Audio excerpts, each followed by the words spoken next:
Hello बच्चों, let's see the question.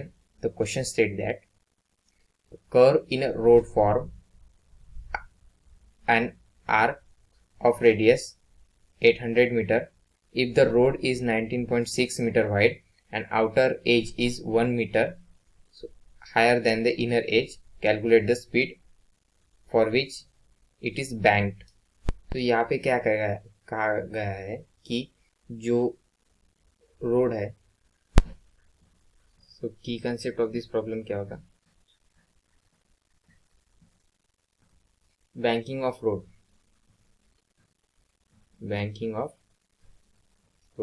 So banking यानी कि क्या होता है, जो उसका नॉर्मल लेवल होता है, जैसे कि इस तरह का रोड होता है, उसको एक पर्टिकुलर डायरेक्शन में इस तरह टिल्ट किया जाए ताकि जो जब टर्निंग के वक्त जो सेंट्रीपिटल फोर्स यहाँ पे लगता है, वो सेंट्रीपिटल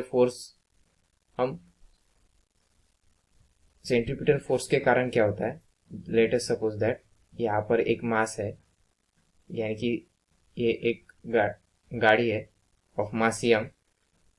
सो जब एक किसी रोड से गुजरेगी, सो सेंट्रीपिटल फोर्स जो होता है वो आउटवर्ड डायरेक्शन में एक्ट करता है. सो उसी के कारण in this direction that car will move.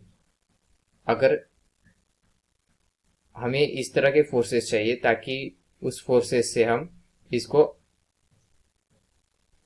Stable कर सके, मीन्स इस कार को एक कंप्लीट राउंड शेप में मूव हो सके. इस तरह का हमें कुछ चाहिए, कुछ फोर्स चाहिए या फिर कुछ अपोजिशन चाहिए. इस सेंट्रीपिटल फोर्स का, एफसी का कुछ अपोजिशन चाहिए.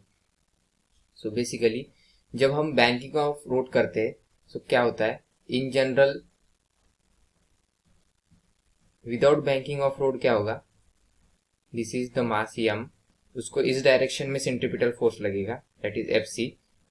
सो इस डायरेक्शन में उसको अपोज करने के लिए कौन सा भी फोर्स नहीं होगा. जस्ट वी कैन कंसीडर अगर फ्रिक्शन रहा रोड और टायर के बीच में तो वो कुछ हद तक करेगा, बट नॉट ऑल. बट एक पर्टिकुलर मैक्सिमम स्पीड के बाद जो फ्रिक्शन होगा वो भी काम नहीं करेगा.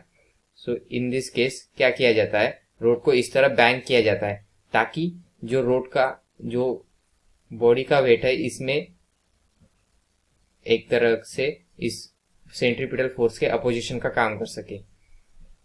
क्योंकि जब हम रोड को बैंक करते हैं, यहाँ पर इस डायरेक्शन में गाड़ी का वेट होगा जो कि सेंट्रीपिटल फोर्स के किसी भी अपोजिट डायरेक्शन में नहीं होगा. बट यहाँ पे हम देख सकते हैं mg जो होगा उसका जो साइन mg साइन थीटा जो होगा वो इसके अपोजिट में होगा. सो हम यहाँ पे देख सकते हैं कि जो फोर्स Fc है in the second diagram, that is it is perpendicular to the mg, therefore it is perpendicular to mg. so ये क्या होगा, ये होगा Fc cos theta triangle. So हमें क्या दिया है, road is 19.6 metre wide, therefore ये जो distance, that is this distance is, ये डिस्टेंस जो है along hypotenuse of this triangle is 19.6 और एज दी हुई है, that is this one is 1 metre.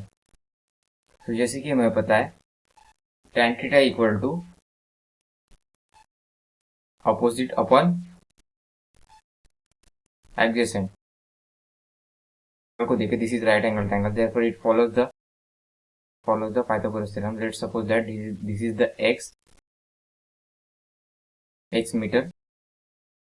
x कितना होगा, 1 square plus x square equal to 19.6 whole square, because by the Pythagoras theorem, so x equal to under root of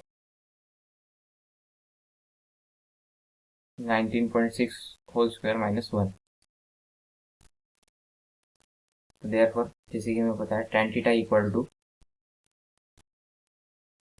opposite upon adjacent, opposite means 1 और adjacent means x, so it is equal to 1 upon under root 19.6 इसका whole square -1।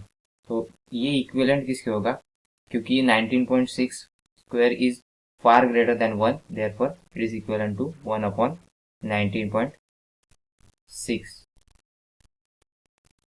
Y. Now force balance हमारा equation किस तरह होगा, F C cos theta equal to M G sine theta. F C means M V square by R cos theta mg sin theta. So this will give v square equal to rg sin theta upon cos theta क्या होता है, tan theta. So v equal to क्या मिला, under root rg tan theta. So v equal to g की value 9.8 into r की value that is 800 into tan theta that is 1/19.6. then v equal to क्या होगा, is 400. so v equal to 20 metre पर second. Speed for bank road क्या होगी, bank road will be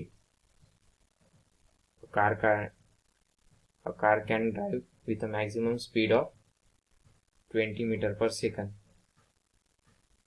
in the bank road. तो आशा करता हूँ आपको solution समझ में आएगा. Thank you.